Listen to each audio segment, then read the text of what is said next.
días. ¿Quién vive en Nicaragua? Gente que no vende patria.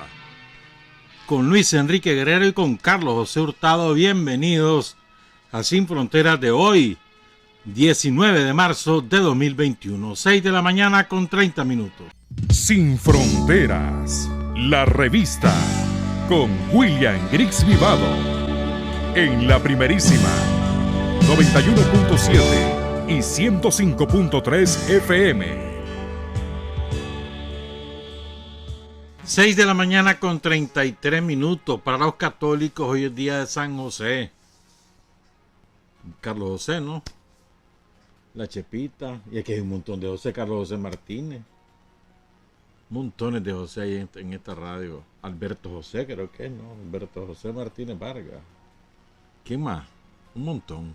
Yo no me acuerdo ya. Y yo tengo un cumpleañero a quien conozco desde que nació.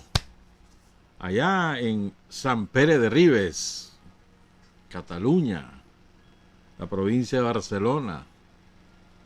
Pau Pep Otero Regojo, que hoy está cumpliendo, mejor no digo porque entonces van a decir, 23 años está cumpliendo, barbaridad, cómo pasa el tiempo. Felicidades a Pau Pep, que significa en catalán Pablito José, o Pablito Chepe, sí, más o menos, ¿no? Pau de Pablo y Pep de José. Y felicidades también a su madre, la profesora Nuri Regojo, ya jubilada, y a su padre José Pablo Otero. Bueno, muchas gracias a Roberto Acevedo. Ya nos llegó el libro, que ahí tenemos la imagen, los usos de Sandino, del profesor mexicano Enrique Camacho Navarro. Él escuchó en Sin Frontera que ni lo conocía yo, entonces tuvo la gentileza, la amabilidad de buscarlo.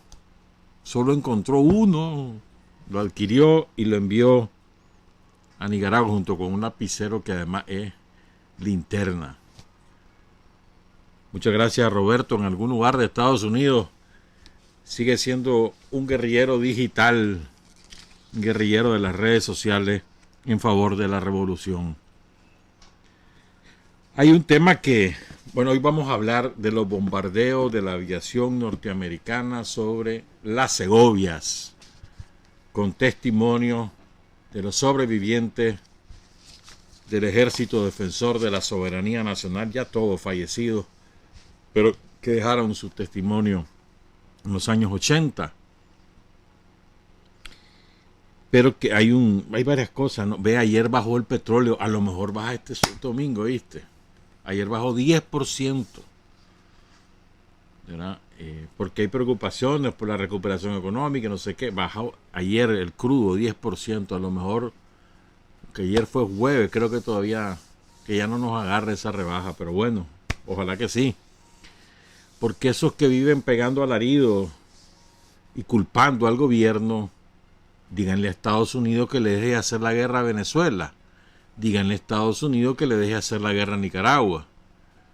Si las dos guerras cesan, inmediatamente aquí bajará el precio del combustible. Inmediatamente. Porque podremos traer combustible de Venezuela. Y además, volveremos a abrir toda la gasolinera de Petronic. Y Petronic podrá importar, ¿verdad?, el petróleo.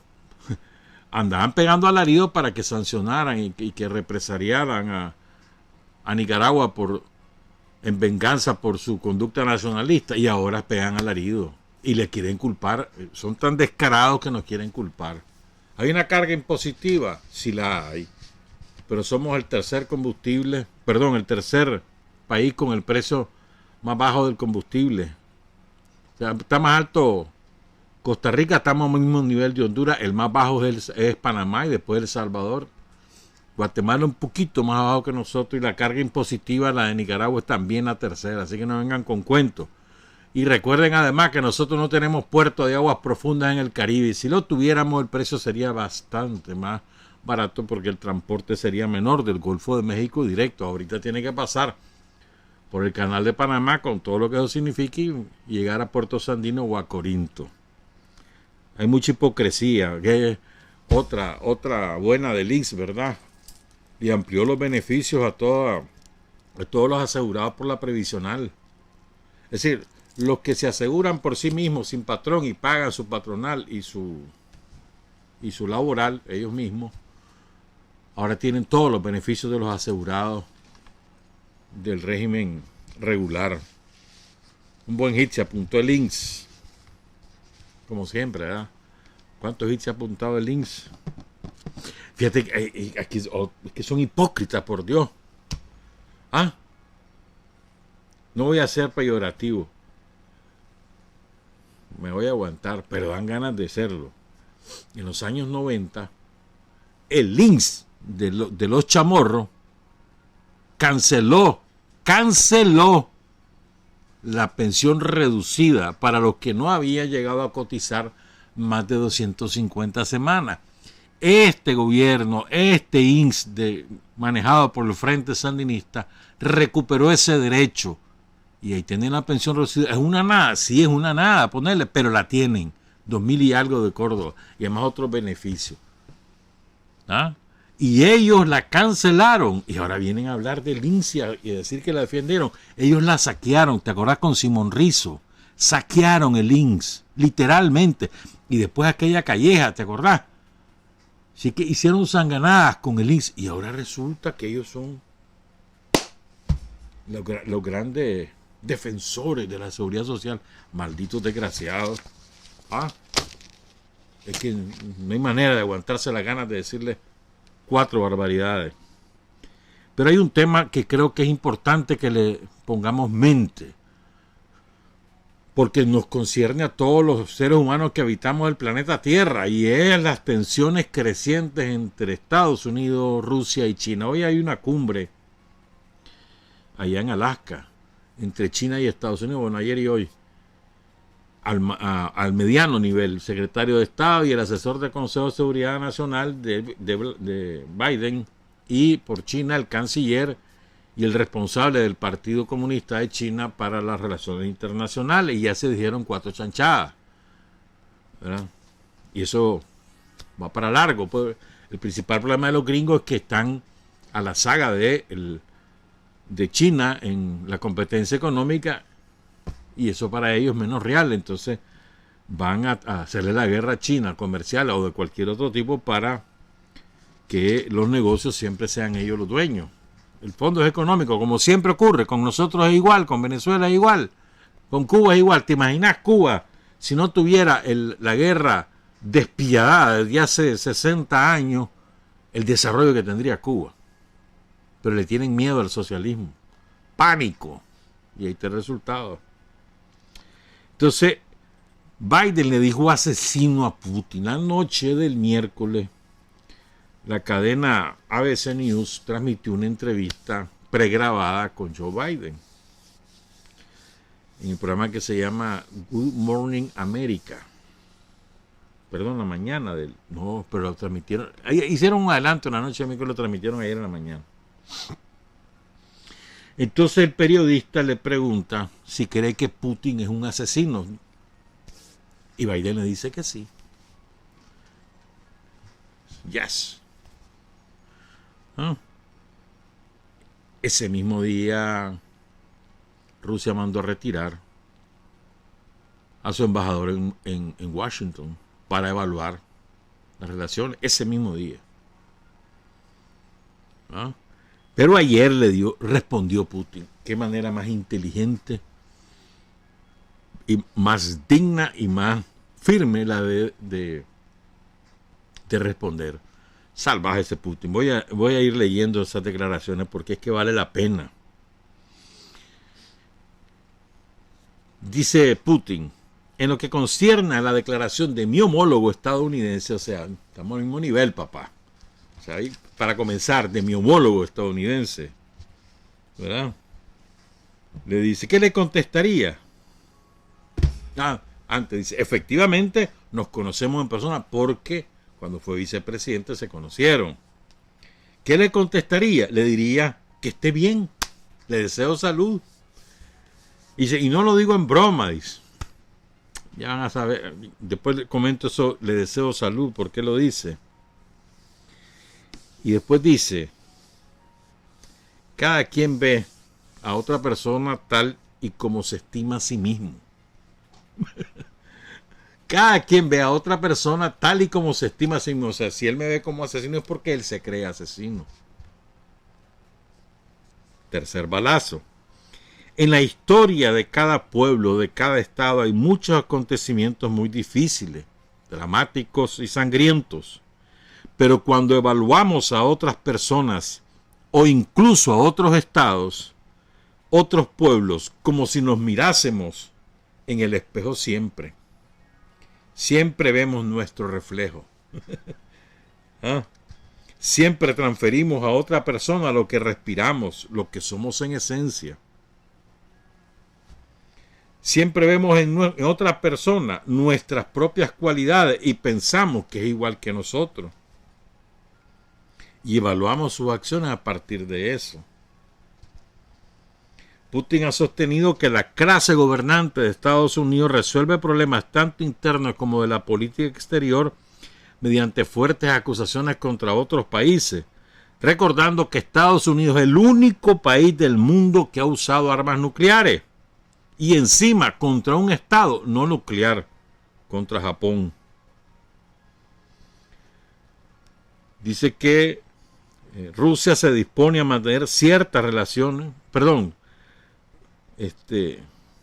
Rusia evalúa que la Casa Blanca quiere tener ciertas relaciones con Rusia, pero sobre aquellas cuestiones que son de interés para los propios Estados Unidos y bajo sus condiciones. Y entonces aquí le responde Putin.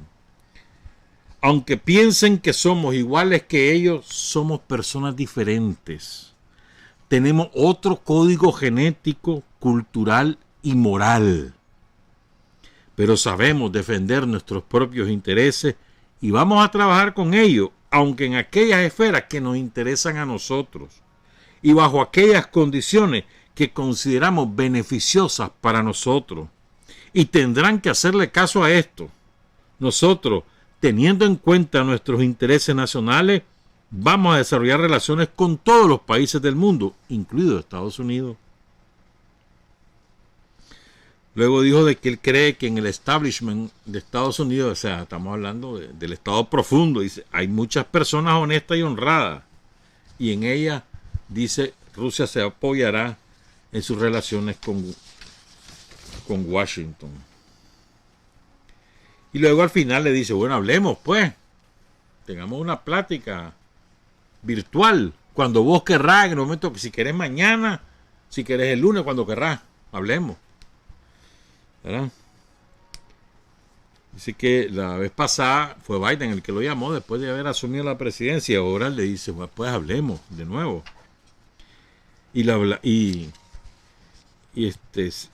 Sin demora, en forma directa.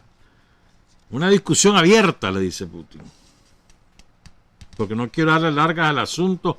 Quiero ir el fin de semana a la taiga a descansar a una casa de verano. Ha sido genial, mano. Como las potencias nucleares más grandes, tenemos una responsabilidad especial hacia la seguridad estratégica en el planeta. Dice, ambos países deben continuar las relaciones para no caer en picado así. Esto es importante, hermano. Todo lo que ocurre entre los dos gigantes hay que darle seguimiento. Entre los tres gigantes, perdón, hay que darle seguimiento. Europa es un apéndice de los gringos. Los europeos ya no pintan nada. Son simplemente cola de ratón. Bueno. Vamos entonces, hablemos un poco de Sandino. Vamos a hablar más bien de lo que el pueblo de Nicaragua sufrió a manos de la aviación norteamericana. De eso queremos hablar. Y nos vamos a apoyar en varias cosas. Documentos de Sandino, que están en la correspondencia que se pudo rescatar, porque recordemos que los yanquis quemaron un montón. Y luego, sobre la base también de un ensayo que publicó un historiador e investigador que ha puesto a la orden de todo el público documentos que hasta ese momento no se conocían sobre la guerra de Sandino, que él extrajo de distintos archivos de Estados Unidos. Se llama Michael J. Schroeder. Vive en Nicaragua y es miembro de la Academia de Historia de Nicaragua incluso. Entonces él publicó este artículo en su página en Rebelión Sandino, o Sandino Rebelión, perdón, y en la revista de temas internacionales de septiembre de 2007. En ambas cosas está este ensayo, ¿verdad? Antes, ¿sabes que Pablo Emilio Barreto me mandó a decir que recuerden, el compañero Pablo Emilio Barreto, periodista, investigador, de los pocos que ha hecho un trabajo sistemático para recopilar la vida, la obra, la gesta de centenares de muchachos y de muchachas que cayeron combatiendo o fueron asesinados por la Guardia Somocista entre los años 60 y 70. Entonces Pablo Emilio nos recuerda que él tiene todos esos documentos en su página que se llama Pablo Emilio Barreto, todo seguido y en minúscula, .tk, T de todo K. Casi 400 escritos, incluyendo los libros Sandinista, La insurrección sandinista victoriosa en Managua, El repliegue táctico, las masacres somocistas. Esos son sus libros, ¿verdad? 3 años de investigación y tiene previsto imprimirlo. Y otra cosa que ha propuesto Pablo Emilio es levantar un monumento a los héroes y mártires caídos en la insurrección en Managua y en el repliegue de Managua a Masaya. Y él propone algunos sitios para levantar este monumento: frente al puente del Edén, en la rotonda de Horizonte, en el puente de la Reinaga hacia el lago o en las cercanías de Vía Progreso y Santa Rosa. Esa es su propuesta, pero dice que todavía está pendiente. Pues tal vez la alcaldía de Managua algún momento tiene los fondos para levantar ese monumento que hace falta para los héroes y mártires del repliegue de Managua a Masaya. Gracias, Pablo Emilio. Vamos entonces con esto. Miren, el ensayo lo escribe el profesor Schroeder porque hubo un norteamericano, ¿verdad?, que se llama Ray R. Johnson, que en 2001 publicó una tesis en la cual argumenta que los marinos de Estados Unidos habían ejercido control en los bombardeos, cuidando a los civiles y no sé cuánto, ¿verdad? Pero se apoya solamente en documentos de los marinos, ¿verdad?, publicados en la Gaceta del Cuerpo de la Marina. El Cuerpo de Marina llegó a extremos inverosímiles para evitar bajas civiles innecesarias, dice ese investigador norteamericano, Ray Johnson. Entonces él escribió este ensayo para refutarlo, ¿verdad? Dice que muchos años después Johnson le mandó un correo disculpándose y reconociendo que la interpretación tenía defectos profundos, y le agradeció porque Schroeder no lo ataca a él, sino que lo que hace es basarse en los testimonios y las pruebas documentales para refutar su tesis, que fue se lo sugirieron a Schroeder que así lo hiciera, porque él al principio le había dedicado 2 páginas diciéndole barbaridad y le quitaron esas 2 páginas y él reconoce que fue lo correcto. Entonces vamos a leer algunas cosas. Cuenta en ese ensayo Schroeder, oigan esto, qué interesante. Recuerdan, hemos hablado aquí de la conferencia panamericana que convocó Estados Unidos, bueno, era la 7ª o la 6ª, si mal no recuerdo, en La Habana, en enero. Una semana tardaron. Allí hubo algunos que levantaron la voz por la defensa de Nicaragua, como Argentina o El Salvador, ¿verdad? Pero la mayoría no, estaba con los yanquis, como siempre. Entonces, ahí había un interés continental sobre esa conferencia. Todos los diarios norteamericanos y los principales diarios de la época de América Latina enviaron corresponsales a la cobertura. Entonces, había un humorista que se llamaba Will Rogers, que llegó ahí a La Habana a cubrir la conferencia panamericana. Llegó el 15 de enero. Era la 6ª conferencia. Entonces él escribía en el Daily Telegram y escribe lo siguiente: requiere un poco de humor para que esta gente entienda que nosotros, oigan esto, con una mano estrechamos manos y con la otra disparamos. Esos son los yanquis. Mejor retratado, difícil, hermano. Y se riciaron la referencia que los yanquis andaban ahí saludando a todo el mundo en la conferencia de La Habana y al mismo tiempo, a 1000 kilómetros de distancia, estaban bombardeando las Segovias, porque en aquel momento ocurría el bombardeo sobre el Chipote, de lo cual ya vamos a hablar. En esas primeras 2 semanas de enero fue un bombardeo despiadado, ¿verdad?, sobre todas las montañas de Quilalí, las de Murra, toda esa zona donde estaba el Chipote.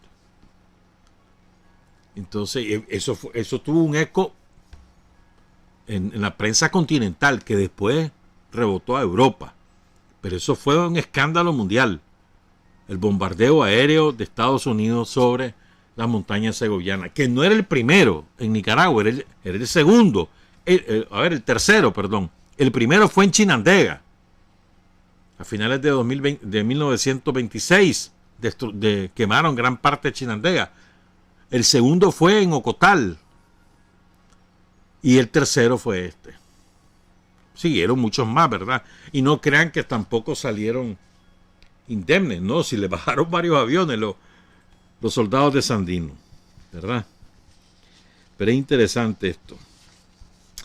Fíjate que me encontré por ahí en los documentos de Sandino. Quiero leer parte de este documento porque es muy importante los conceptos que aquí vierte. A propósito de todos estos desgraciados que ahora se las quieren picar de grandes defensores del pueblo de Nicaragua, que jamás en su vida han sabido lo que es los problemas de una familia común y corriente. Toda la rancia oligarquía, así le dice Sandino, por eso es que lo quiero leer.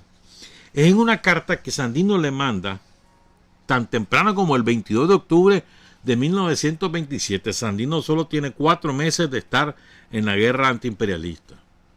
4 de mayo empezó y esto es en octubre de 1927, 5 meses, poco más. ¿Verdad? Carta a Berta Munguía, baluarte de los defensores de la integridad nacional de Nicaragua, fechada en el Chipote el 22 de octubre de 1927. Ella era secretaria del Grupo Solidario del Movimiento Obrero Nicaragüense en León. Fíjense bien, una mujer. A ustedes que machistas, que no les gusta nada que se hable de las mujeres, pues ahí está, mira, esta es dirigida a una mujer. Entonces, la señorita Berta Munguía había publicado una carta, se la habían mandado a Sandino y dice Sandino: vuestra misiva del próximo pasado 29 de septiembre ha sido en mis manos, a la cual tengo el gusto de referirme. Agradezco altamente la distinción que habéis hecho al honrarme como presidente honorario de vuestro potente conglomerado del Grupo Solidario del Movimiento Obrero Nicaragüense, quedando a la vez entendido de la solidaridad que tratan de acuerpar, la cual está justificada en el mismo idealismo que encarna mi principio libertario, espiritualizado en el gran amor a nuestra patria y cristalizado en la redención de los obreros y artesanos nicaragüenses. Es cierto que la cobardía hunde a los seres de más grande corazón en el más acre pesimismo, pero también es cierto que el pueblo, humilde en su mayoría, del continente indohispano, ha tenido la gloria de conquistar sus derechos a base de su propia sangre. Fíjense bien, son 3 linitas estas de una profundidad enorme. Hay algunos que consideran a Sandino el fundador de la Escuela de la Filosofía Nicaragüense. Fíjate bien, un obrero. La cobardía hunde a los seres de más grande corazón en el más acre pesimismo. O sea, puedes ser muy buena gente, pero si sos cobarde, te volvés pesimista por eso, porque sos cobarde. Y le recuerda a todos que los logros, los derechos de los pueblos son conquistados a base de su propia sangre. Sí, sigo en la carta a Berta Munguía.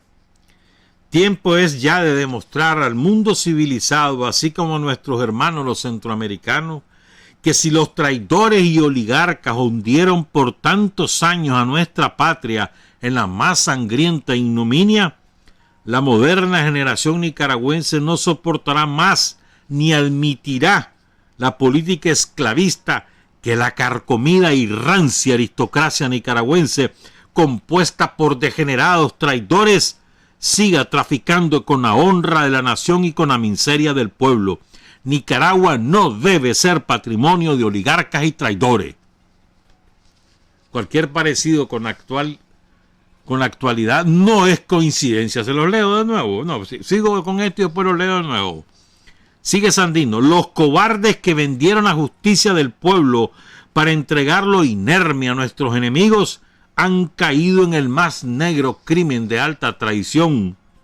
El pueblo es soberano para sancionar la monstruosidad de dicho crimen, y es por eso que vuestro servidor, al pertenecer a la Internacional de Trabajadores, la lealtad de mis principios para defender la soberanía de mi patria y los derechos del pueblo, está basada en el más grande espíritu de política nacional.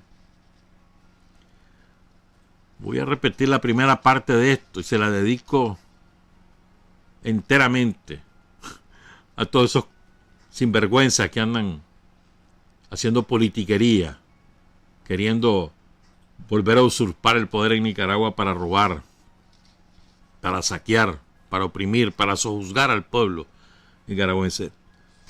Voy a leer esta primera oración de Sandino en esta carta a Berta Munguía, fechada el 22 de octubre de 1927. Tiempo es ya de demostrar al mundo civilizado, así como a nuestros hermanos los centroamericanos, que si los traidores y oligarcas hundieron por tantos años a nuestra patria en la más sangrienta ignominia, la moderna generación nicaragüense no soportará más ni admitirá la política esclavista que la carcomida y rancia aristocracia nicaragüense, compuesta de degenerados traidores, siga traficando con la honra de la nación y con la miseria del pueblo. Nicaragua no debe ser patrimonio de oligarcas y traidores. Esa frase deberíamos hacer carteles, ¿no? Nicaragua no debe ser patrimonio de oligarcas y traidores. A.C. Sandino. Ya está. Y sigue Sandino en esta carta. Les pide que celebren mitines protestando contra el traidor Adolfo Díaz y ante el gobierno de Estados Unidos por el cinismo con que vienen arrojando al pueblo a la matanza,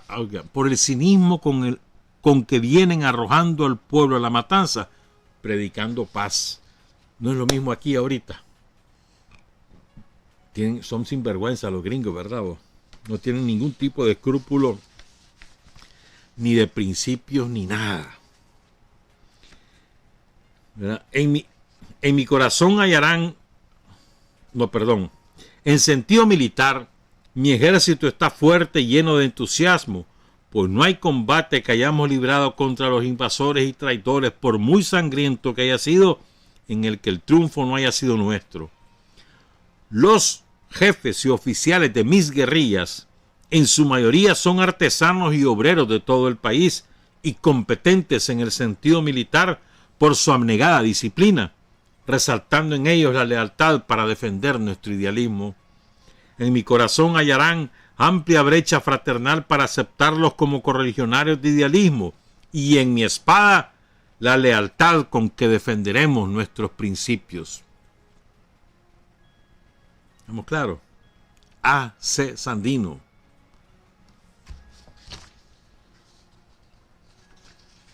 La carcomida y rancia aristocracia nicaragüense, degenerados traidores, Nicaragua no debe ser patrimonio de oligarcas y traidores.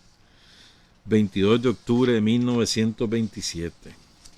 Entonces vamos ahora con esto de los... Bueno, vamos a hacer la pausa y venimos con el bombardeo a Ocotal, San Fernando y demás. Son las 7 de la mañana con 3 minutos.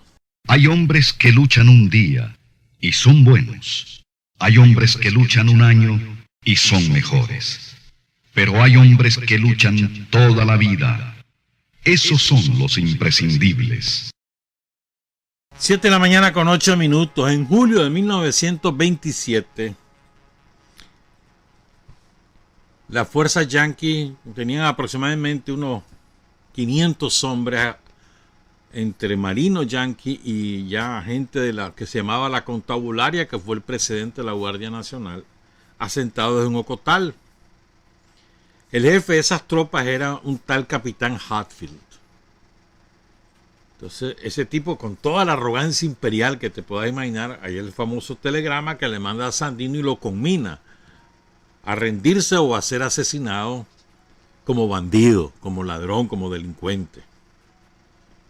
Entonces Sandino le leyó ese telegrama a toda su tropa, la mandó a formar ahí en San Rafael, le leyó, ¿verdad? Y la tropa dijo muerte a los yanquis, y la tropa pidió atacar Ocotal.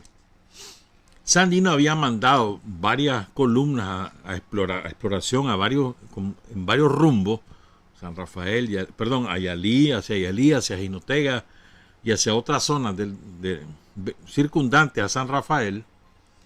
Y entonces tenía pocos hombres, tenían unos 60, 100 hombres armados. Pero había muchos campesinos desarmados, ¿verdad?, que querían también participar. Entonces deciden ir a atacar Ocotal.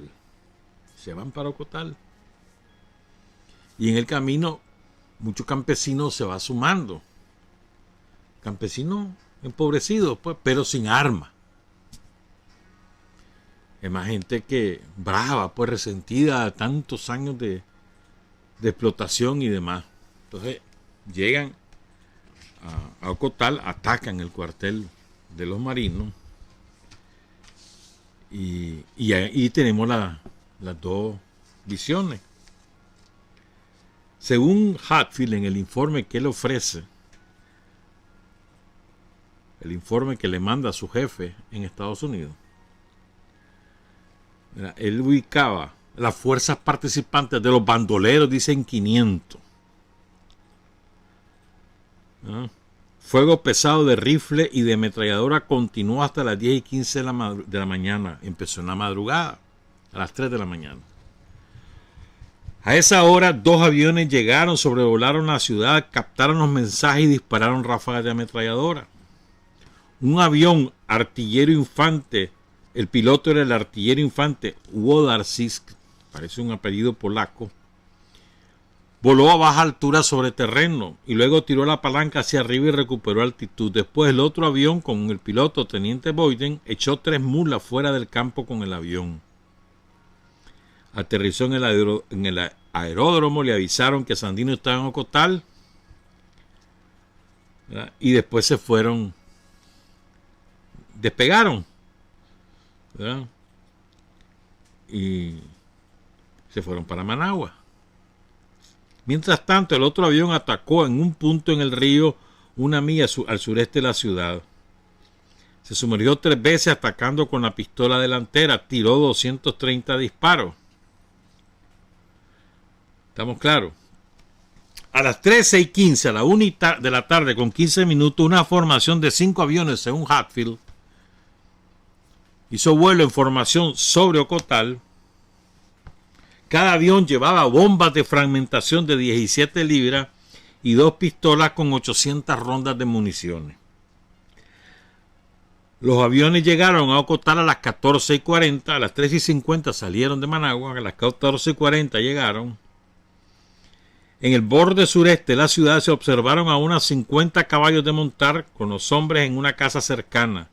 Del reconocimiento parecía que los bordes del sur y sureste de la ciudad estaban ocupados por las tropas de Sandino. Los aviones circularon en columna y sumergieron a su vez a atacar con bombas y disparos a las tropas de Sandino. Varios impactos directos fueron observados y el efecto fue inmediato, los hombres saliendo en tropel de las casas y arrojando sus armas mientras se corrían. Después de que los aviones habían bombardeado a estas tropas, el ataque fue seguido por un nuevo ataque con ametralladoras fijas y sueltas para completar la ruta. Los aviones sobrevolaron la ciudad varias veces y dispararon sobre numerosos grupos de bandidos huyendo. El capitán Hatfield tenía su sede en el centro de la ciudad con el panel de identificación del destacamento establecido en la calle frente a la casa. A las 3 de la tarde con 15 minutos, después de haber lanzado todas sus bombas, se dio la señal de montaje y los aviones regresaron a Managua. El bombardeo y ataque de ametralladora causaron numerosas víctimas en las fuerzas de Sandino. El efecto mural era muy grande, los hombres arrojando sus armas y corriendo por todas las direcciones de la ciudad hacia los bosques. El ataque de ametralladora que siguió completó su derrota. Eso dice Hatfield. Ahora veamos lo que dice Sandino.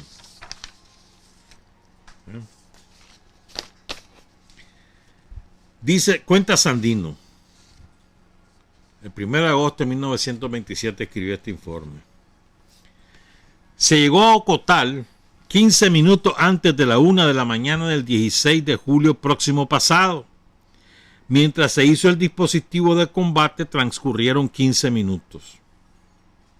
A la 1 en punto sonó el primer disparo contra el retén que los invasores y traidores tenían en el lugar del divisadero, el cual se tomó por asalto, siendo simultáneos todos los asaltos a los demás retenes que tenían alrededor de dicha población, los cuales fueron aniquilados y perseguidos los que lograron fugarse hasta el centro de la ciudad.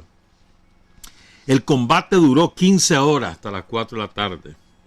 Habiendo sido sitiados y sin poder beber agua, los yanquis y esbirros constabularios. Aquí quiero hacer una anotación. Hatfield dice en el informe que Sandino le manda un emisario cuando tienen rodeado el cuartel y le manda a decir que si no se rinden van a quedar encerrados y se van a morir de sed. Entonces Hatfield se ríe y dice, él no sabía que nosotros teníamos agua disponible para una semana, que tenían almacenada agua para una semana. Pero bueno, Sandino dice, habiendo sido sitiado y sin poder beber agua, los yanquis y esbirros constabularios. El pavor los obligó a sostenerse en sus murallas, esperando ahí la muerte que nosotros les quisiéramos dar. Pero nuestro corazón humanitario dio lugar a que se nos criticara, porque para acabar con ellos lo más sencillo era haber incendiado las 2 manzanas donde quedaron reducidos los cobardes felones que hacían alarde de grandezas. Las familias dueñas de casas que componían las 2 manzanas nos suplicaron con lágrimas en los ojos no acentuáramos la desgracia en que quedarían si procedíamos a incendiar. Y reflexionando que las que me suplicaban eran mis compatriotas, sacrifiqué el triunfo completo.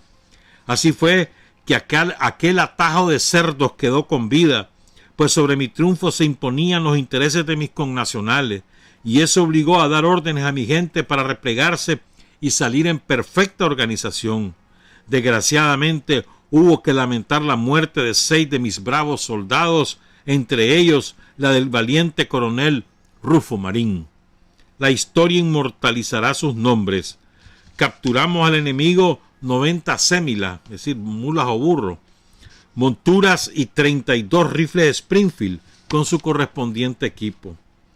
El 25 de julio aparecieron los yanquis con banderas blancas desplegadas en la plaza de San Fernando, y cuando estuvieron a 15 yardas de las puertas del cuartel, hicieron fuego sobre 5 soldados que estaban de guardia en dicho cuartel, recibiendo la muerte 1 de mis patriotas soldados y 3 de los invasores. Inmediatamente ordené a la caballería que expedicionaba por la parte más cercana a San Fernando impidiera y hostilizara al invasor, mientras las demás caballerías se reconcentraban en nuestro cuartel general para la mejor organización de la guerrilla que batirían al enemigo. Pero desgraciadamente la que venía al mando del coronel Porfirio Sánchez, agotada por largas jornadas, acampó en los Calpules, donde fue sorprendida por los invasores. Pero repuestos los nuestros de dicha sorpresa, sostuvieron un tiroteo de 2 horas, con lo cual fue suficiente para haberle hecho 32 bajas a los filibusteros, pues debo advertir que en todas mis guerrillas hay tiradores de fuerza que pueden disputar el campeonato en el tiro al blanco. Díganlo, si no, los 5 aeroplanos que hemos destruido al enemigo cuando han tratado de acercarse a nuestras trincheras. Eso no lo dice Hatfield, ¿verdad? Es cierto que la avanzadilla de los invasores se compone de una flotilla de aeroplanos de correo, pero eso no amedrenta a mis bravos soldados, supuesto que el enemigo está convencido que a la altura en que ellos hacen fuego nuestros poderosos concones, los concones eran unos fusiles mexicanos que habían venido por barco para la guerra constitucionalista que le mandaba el presidente Calles a Sacasa, a Puerto Cabeza, para la guerra contra los conservadores, contra Emiliano Chamorro y su gente. Entonces le decían los concones porque vinieron en un barco que se llamaba el Concón. Entonces la gente le apodó a los fusiles mexicanos los concones. Bueno, sigo pues. Es cierto que la avanzadilla de los invasores se compone de una flotilla de aeroplanos de correo, pero eso no amedrenta a mis bravos soldados, supuesto que el enemigo está convencido de que a la altura en que ellos hacen fuego nuestros poderosos concones lo bajan por muy elevados que anden. Nuestro plan de guerrillas tiene perfecta organización y por lo mismo tenemos la fe en Dios de que fortalecerá nuestro espíritu para aniquilar a los invasores y traidores de mi patria. Toda la región de la Nueva Segovia nos pertenece en cuerpo y alma y eso mismo asegura la efectividad en la hostilización al enemigo. Aquí vamos a empalmar con los testimonios. Los yanquis con sus actos brutales siembran el terror en los pacíficos habitantes, pues en su punitiva gira Denuncia Sandino violaron a 16 mujeres, entre ellas 9 doncellas, muriendo 2 de estas desgraciadas ante el brutal ultraje de los bárbaros del norte. En los pueblos y aldeas destruyen las casas y los muebles, así como los víveres y las sementeras, destruyen las siembras y los animales domésticos. En fin, lo relacionado en este informe se basa en la más pura verdad y es dado con toda exactitud, pues en el combate de los Calpules perdimos 3 de nuestros bravos soldados, 12 discos de máquinas Lewis, 5 rifles y 4 bestias. Por lo mismo, no tenemos interés en ocultar la verdad, porque en nada nos beneficiaríamos hablando lo contrario. Pueblo hermano, para terminar solo me falta manifestar que sus compañeros de armas han sentido honda amargura al haber identificado entre los muertos hechos al enemigo a muchos de nuestros compañeros. Compañeros se refiere a los que estaban en el ejército liberal, que ayer nomás compartían unidos el calor del vivac defendiendo el mismo ideal y hoy tal vez por un mendrugo que les arrojan asesinan a nuestros mismos hermanos.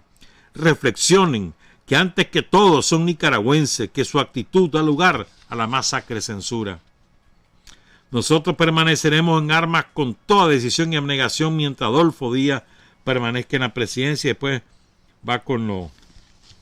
Y me encanta esta manera de evocar a los héroes de Sandino. Es muy lindo. A ustedes hablo, traidores, embaucadores, esbirros, asalariados, monaguillos, de rodillas todos, que voy a invocar los benditos nombres de mis compañeros de armas muertos por defender la libertad de Nicaragua, Rufo Antonio Marín y Carlos Fonseca. Carlos Fonseca, homónimo del fundador del Frente Sandinista, que cayó en esos combates de San Fernando, era un oficial muy destacado y él era de origen hondureño. ¿Verdad? Después vamos a contar más tarde esto, que es la parte de lo del chipote. Esto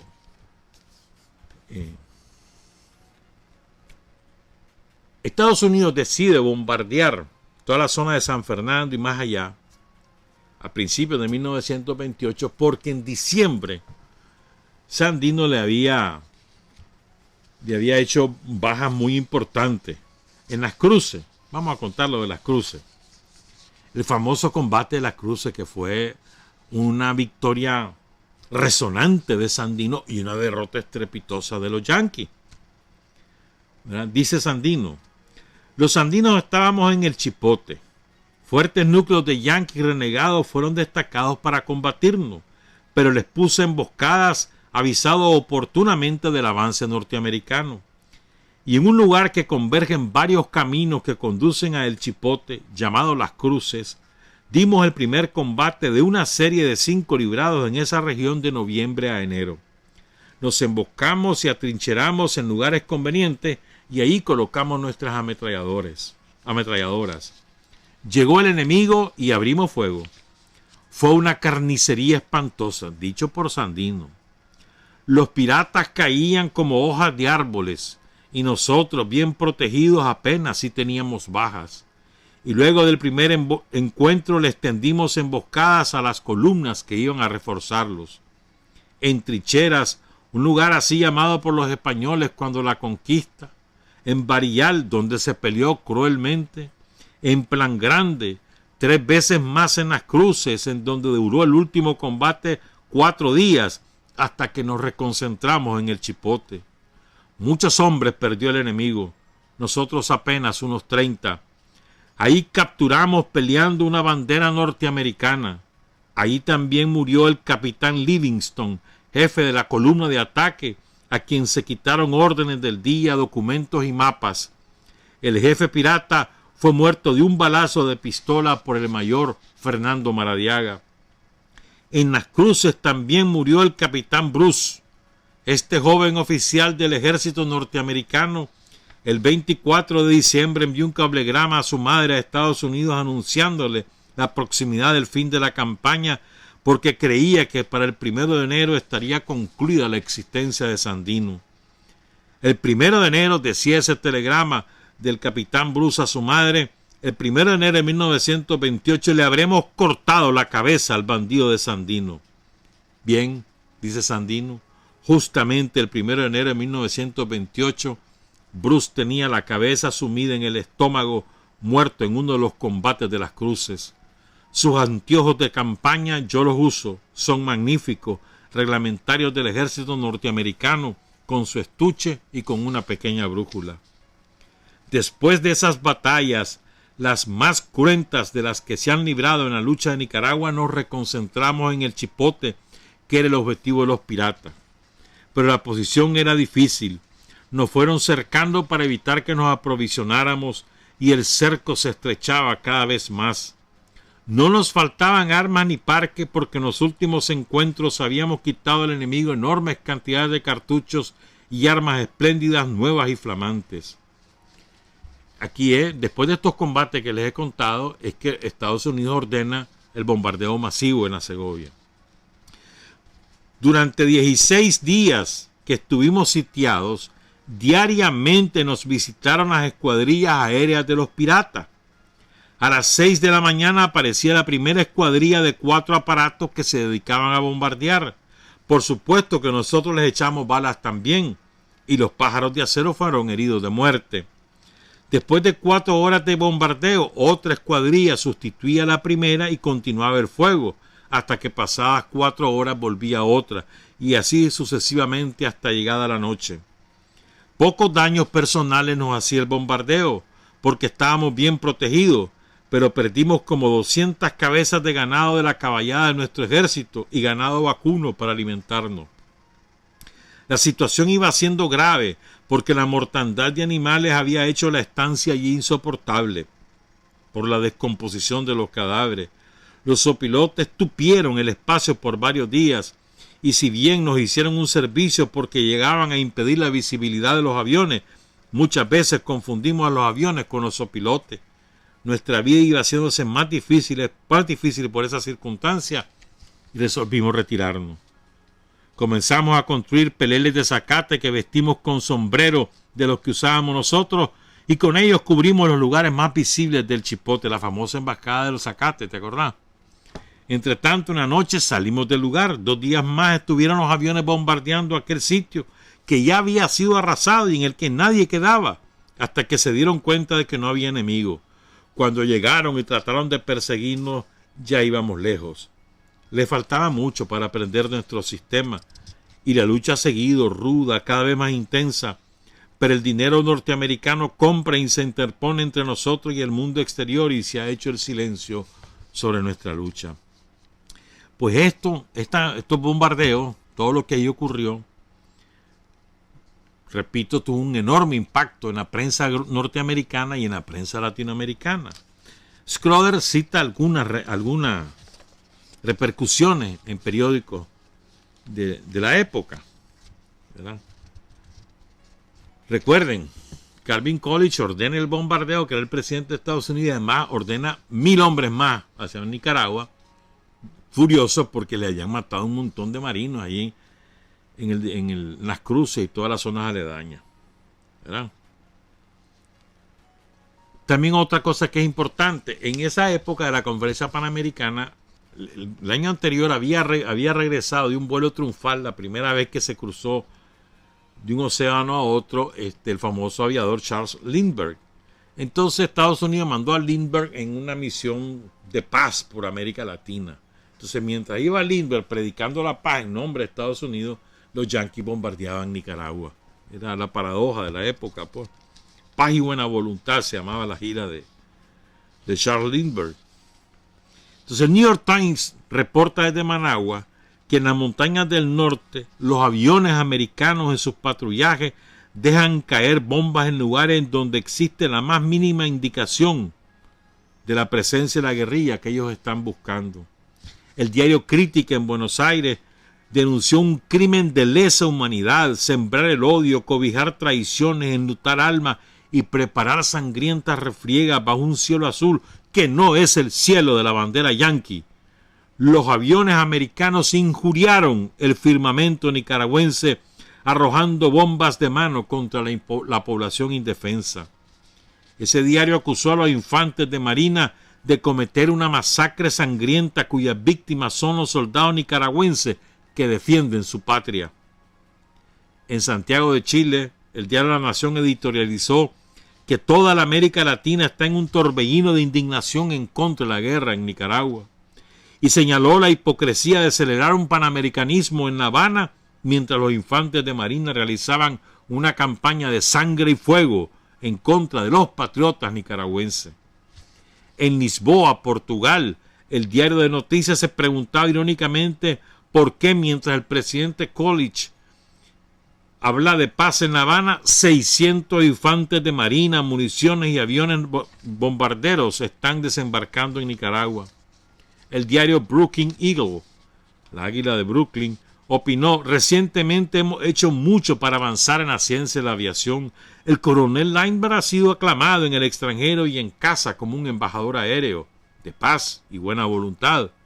En Nicaragua y en otros países de América Latina, nuestros aviones no son símbolos de paz, dice el Brooklyn Eagle. El avión bombardero, se ha convertido en el nuevo símbolo del imperialismo. Un diario norteamericano.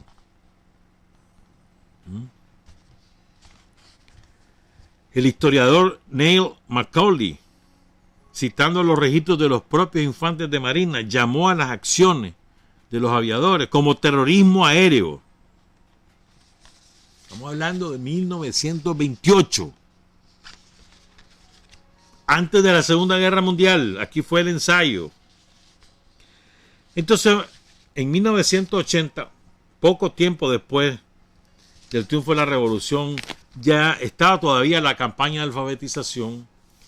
En el Ministerio de Cultura había un instituto adscrito que era el Instituto de Estudios del Sandinismo, el IES. Entonces decidió la revolución, el gobierno revolucionario decide hacer una investigación con los sobrevivientes del Ejército Defensor de la Soberanía Nacional. Los chavalos que los mandaron allá a las montañas a buscar a todos los campesinos que habían peleado con Sandino y a recoger sus testimonios. Entonces de ahí Schroeder toma la parte de los bombardeos. Quiero leerles algunos de estos testimonios algunos de ellos son escalofriantes, ¿verdad? que no solamente hablan de la guerra aérea, sino de las atrocidades en contra de ellos, sus familias y sus comunidades. El testimonio de José Antonio Ucles Marín. En aquel momento, en 1983, porque en el 80 empezó esto, pero duró bastante tiempo porque había que localizarlo. Tenía 78 años en 1983. Hace casi 40 años. Debe haber muerto hace mucho tiempo ya don José Antonio Ucles Marín. Él recordó: el general Sandino recogió una gente y la mandó pasar a Honduras para que no los fueran a matar los yanquis, porque los aviones donde miraban que estaba saliendo humo, oigan esto, los aviones donde miraban que estaba saliendo humo, que estaban haciendo comida porque sus hijitos, las madres de familia, ahí bombardeaban, ahí los mataban a todos los que estaban allí, donde se sitiaran a volar bombas. O sea, venían los aviones, veían humo, y en la cocina de leña, las mamás haciendo la comida para la familia, ahí bombardeaban. Contado por José Antonio Ucles Marín. José Paul Barahona de Murra tenía en ese momento unos 70 años. Un día de tantos que los aviones pasaban, corrimos a escondernos a la montaña, porque donde miraban salir humo, ahí bombardeaban ese día. Aurelio Osada Izaguirre, de 70 años, originario de Cinco Pinos, contó lo siguiente. Y así era. Como cuando Somoza aquí, que bombardeaba donde no había combatientes, donde estaba la gente de civil, pues no bombardeaba donde estaban los muchachos del ejército de Sandino. Sí, era la población civil. Tal vez tal vez donde habíamos estado. Entonces, cuando todos íbamos, la tropa, ellos, los yanquis, llegaron a bombardear. Unos mureños de Murra morían, otros se salían. Tal vez había también en los mismos zanjones. Entonces tenían en sus casas adentro, tenían hoyo para meterse ahí cuando viniera el bombardeo. Pero había gente que no tenía ese alcance, que no lograba hacer los zanjones dentro de la casa. Los mataban. Muchos murieron. Juan Sánchez Ramos de Murra, en el entrevistado en 1984, tenía 76 años. ¿Cómo fue que se integró usted al ejército? Bueno, respondió, yo me encontraba sano en Quilalí. Estaban los yanquis ahí. Ya habían destruido todos esos pueblos. De ahí para abajo ya los habían quemado. Habían matado. Habían quemado todas las cosas de animales. Y en Quilalí nos destruyeron los aviones. Habían matado a mucha gente y muchas casas quemadas. Todo eso en esa invasión. Y toda la gente de esos pueblitos salían huyendo para los lugares largos. Para el lado de Jinotega, San Rafael, para Ocotal. Así muchas familias que iban, gente que tenía facilidad agarraba el camino por ir a defenderse. No era tanto por las Fuerzas Armadas del Yanqui, sino que por defenderse de la aviación. Es que la aviación, donde miraba las casas, las agarraba por todas partes. Yo me metí al ejército de Sandino porque no teníamos otro campo de defendernos, porque a uno lo agarraban los machos, los aviones, y eran muertos por todas partes. Hubo la agresión de aviones, era terrible. Teníamos que correr, buscar asilo, cómo defendernos. Si miraban un humo, por ejemplo, la aviación le caían encima hasta 5, 6 aviones bombardeando y acababan todo, hasta la madera, todo lo destruían. Todas esas selvas de montaña las hacían paste. Juan Sánchez Ramos de Murra. Bueno, en aquel momento de Murra, pero era de Quilalí. Destruyeron Quilalí. Y sigo, ¿ves? Oigan este testimonio, este es cortito, pero es Juan Bautista III García de Quilalí, de 76 años. en el 84. Quemaron Quilalí, porque Quilalí fue un pueblo que lo incendiaron los gringos para hacer campo de aviación y para facilitar el ataque al Chipote. Quemaron el pueblo. ¿Estamos claros? Santos López, el coronel Santos López también lo recuerda en memoria de un soldado. Recuerda lo que ocurrió antes del ataque a Ocotal. Después de la batalla de Ocotal, cuenta Santos López, la aviación hizo mucho daño a la población entre pérdidas de vidas y pérdidas materiales, ocasionándonos 36 bajas en nuestras filas. Las tropas yanquis acamparon cerca de Quilalí y antes de atacar enviaron aviación que hizo destrozos terribles en el pueblo. La tropa de Sandino le hizo frente como pudo a la aviación, derribándole un avión al enemigo, un Fokker. Después de esto, las tropas sandinistas se retiraron. Es cuando entonces las tropas yanquis penetran al pueblo ya destruido, haciendo más grande la destrucción, sacando de las ruinas de las iglesias las imágenes y campanas y las tiraron al río. Aquí hubo centenares de muertos entre niños, mujeres y ancianos. Santos López. Otro testimonio de Ascensión Iglesias Rivera, nativo de residente en Palacagüina, de 71 años en el 83. Yo me entré al ejército de Sandino de 14 años. Muchas veces también los gringos nos amenazaban de muerte, porque miramos que pasaban bombardeando las casas sin necesidad. Solamente tal vez porque el pueblo mismo les decía que nos bombardearan porque eran bandoleros, todos manteníamos a los bandoleros. Entonces esa fue la causa para que bombardearan las casas. Y dice Scroder, la representación colectiva de la campaña aérea en estos y otros testimonios es la de un enemigo sin rostro y sin remordimiento que infligía violencia indiscriminada en contra de las casas, pueblos, animales y gente que independientemente de su edad, género, fortaleza física o estatus social, carecía de defensa, con la única opción de rescatar algunas de sus pertenencias y salir huyendo. Fíjense bien, yo creo que me parece a mí que una manera de tratar de entender es que nos ubiquemos en la época, hace 80, 90 años, 85 años.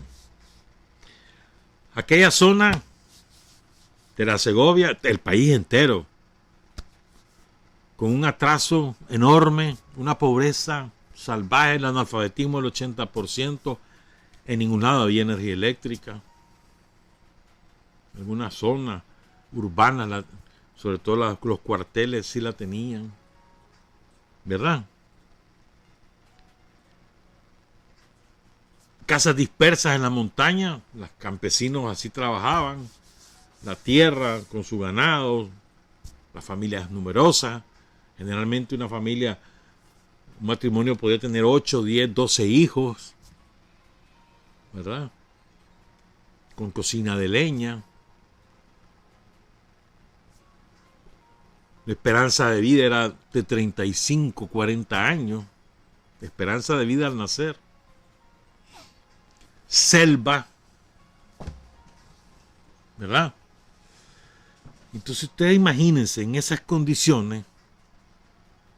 Un campesino está en su casa, está haciendo, la mujer está haciendo la comida, está la familia ahí, y sacan la humasal, lógicamente, si es cocina de leña.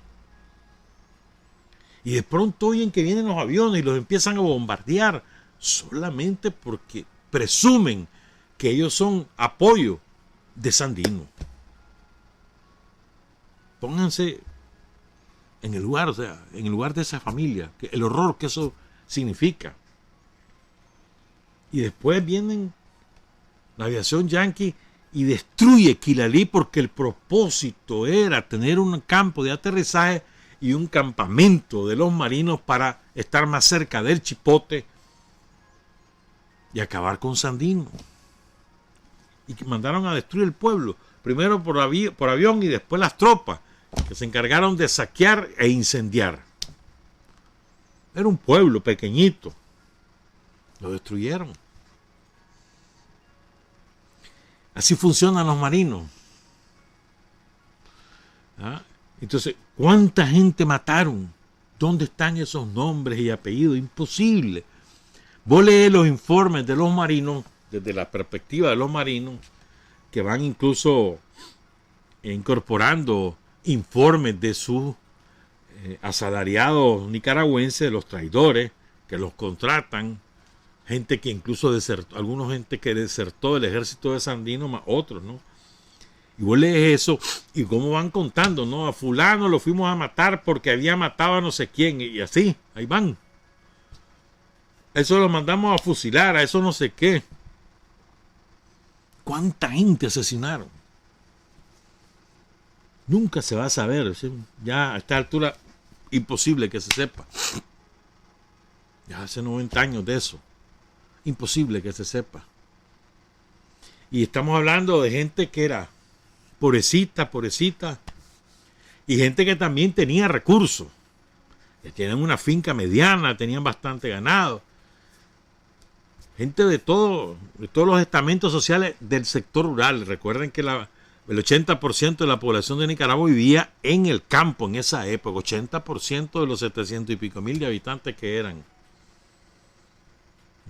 Entonces las atrocidades de los gringos, así como las he contado, como hemos contado en otras ocasiones, muchas otras, ¿se acuerdan? Aquellas atrocidades que hacen los gringos en Managua después del terremoto del 31 de marzo, que ahorita se va a cumplir años, de 1931, repito. O sea, ahorita se cumplen, ¿qué? 80 años, ¿no? No, 90 años se cumplen del terremoto del 31. 90 años. Y en eso, y al día siguiente, los marinos se encargan de saquear el centro de la ciudad y hacían borracheras en el cementerio. Saqueaban hasta los entierros. Los marinos. O sea, los marinos hicieron aquí verdaderas atrocidades. Esa fue la educación que recibieron los guardias somocistas. La educación de los marinos. De ellos aprendieron esos procedimientos, el bombardeo masivo. ¿No se acuerdan lo que hizo la Guardia en Managua, en Chinandega, en Neón, en Masaya, en Estelí, en Matagalpa? Bombardeo indiscriminado. Desapareció el centro de Estelí, el centro de Masaya, el centro de León. En León fue particularmente pavoroso. Aquí en Managua, en todos los barrios orientales, ¿se acuerdan? Bombas de 500 libras que caían sobre las casas y quedaban familias enteras sepultadas en los escombros, muertas, niños, niñas, mujeres, ancianos, todo. De ahí lo agarraron. O sea, la educación que recibieron fue la de los pilotos de la Marina norteamericana. Es muy importante también, así como nosotros tenemos un hilo conductor, que es Celedón, Sandino, Carlos Fonseca, Daniel, el Frente Sandinista, ¿verdad? Ellos también tienen un hilo conductor. Ellos tienen el hilo conductor de William Walker, de Emiliano Chamorro, de Adolfo Díaz, de José María Moncada, de Anastasio Somoza García, Anastasio Somoza de Baile, los Chamorros. Ellos tienen un hilo conductor de traición, de latrocinio, de crimen. Un hilo conductor. Eso, ellos van heredando la iniquidad. Nosotros vamos heredando la dignidad. Ellos heredan la manera de saquear cada vez que ostentan el poder político. Nosotros heredamos la manera de progresar cuando gobernamos. Ya está. Pero es importante, o sea, recuperemos el sentido histórico en ese sentido, pues. Ellos heredan una manera de hacer las cosas en la que incorporan el crimen como su principal estilo, y nosotros heredamos una manera de hacer las cosas en la que incorporamos la defensa de la dignidad y la soberanía como nuestra principal arista. Po. O sea, son dos fuerzas claramente que tienen claramente sus vinculaciones históricas, antagónicas, clarísimo.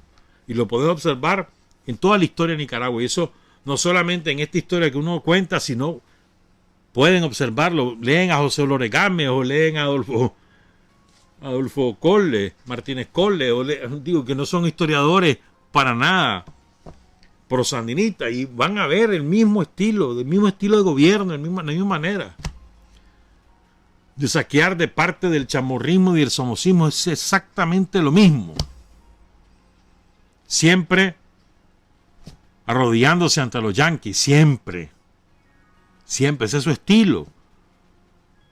A ver, fíjense, el colmo, pues, ¿por qué le dan el golpe de Estado? ¿Por qué comenzó la guerra constitucionalista en 1925? ¿Por qué comienza? ¿Por qué Sandino decide venirse a Nicaragua a incorporarse a la guerra constitucionalista? ¿Cuál es el origen de esa guerra? Habían ganado la presidencia Carlos Solórzano, que supuestamente era conservador, pero era conservador cafetalero de Matagalpa, y no defendía los intereses de los terratenientes y los ganaderos y los comerciantes, grandes comerciantes de Granada, sino los nuevos intereses de la nueva burguesía caficultora. Entonces aquello incomodó a Emiliano Chamorro, Adolfo Díaz y toda su claque, ¿me entendés? Y le dan el golpe de Estado, lo obligan a salir. El vicepresidente era Juan Bautista Sacasa, le correspondía asumir. Entonces lo persiguieron y lo obligaron a salir también. Así fue. ¿Cuáles eran los intereses económicos?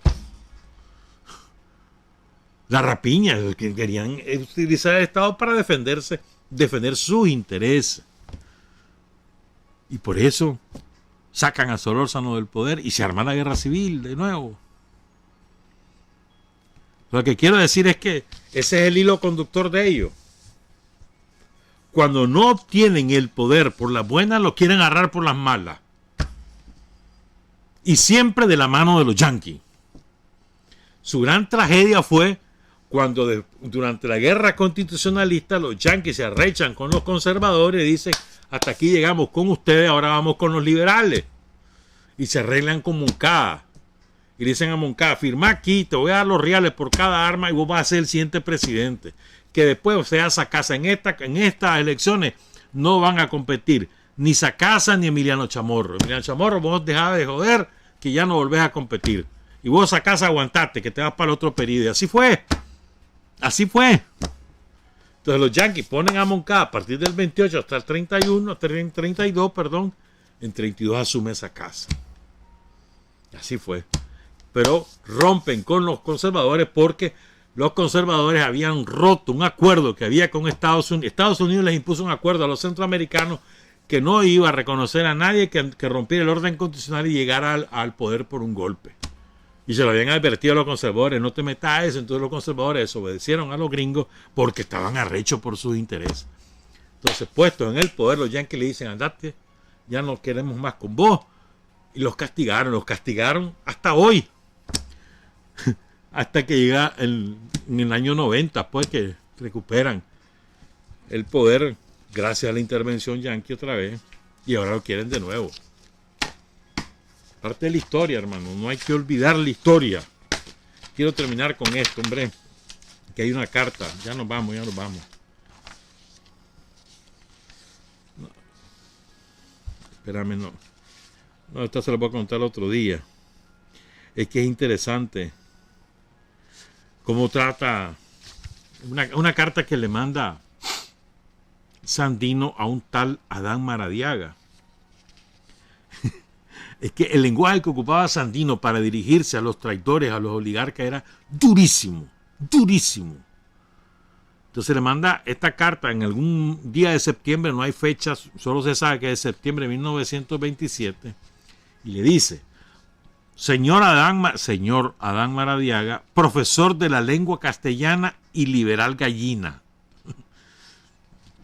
ignorando la perversidad de vuestro criterio, y refiere a lo que debo hablar, dice, sintiendo a la vez distraer mi tiempo para refutar a vulgaridades que como usted solo merecen el escupitajo de mi desprecio. Y dice Sandino, nunca he tenido pretensión de exhibirme como intelectual de gran talla, supuesto que mi humilde personalidad desconoce las tortuosidades del idioma de Cervantes, pero sí, tenga usted la firme convicción, y óigalo bien, que por muy grande que sea mi torpeza, el paralelo ante la historia de mi patria entre usted y yo, a pesar de su gran intelecto, es muy distinto. Y para que otra vez sea usted más acertado en su crítica despechada, le dice, yo nunca he tenido secretario, yo escribo las cosas de mi puño y letra, no tengo... Dice, yo no escribo con sintaxis, prosodia y ortografía.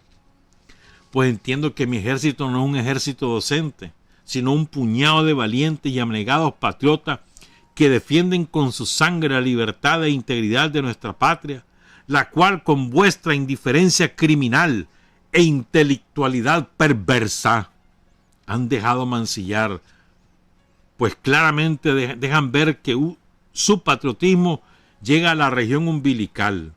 Además, los desconozco como liberal, supuesto que tu cobardía y estancia en Danlí, Honduras, mientras la patria los necesitó, se exhibió usted como gallina.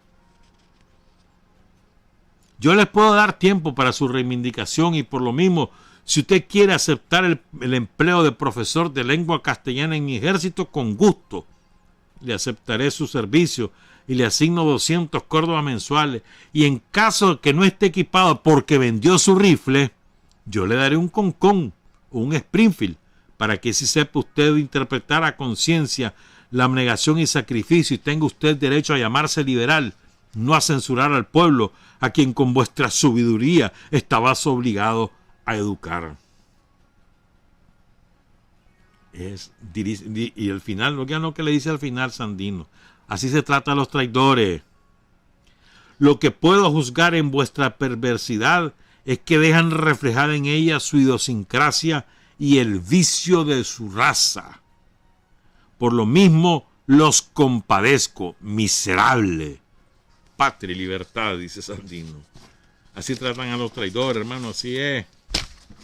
Sin miramiento. Vámonos a seguir peleando. Trabajar, avanzar, combatir, vencer. Patria y libertad.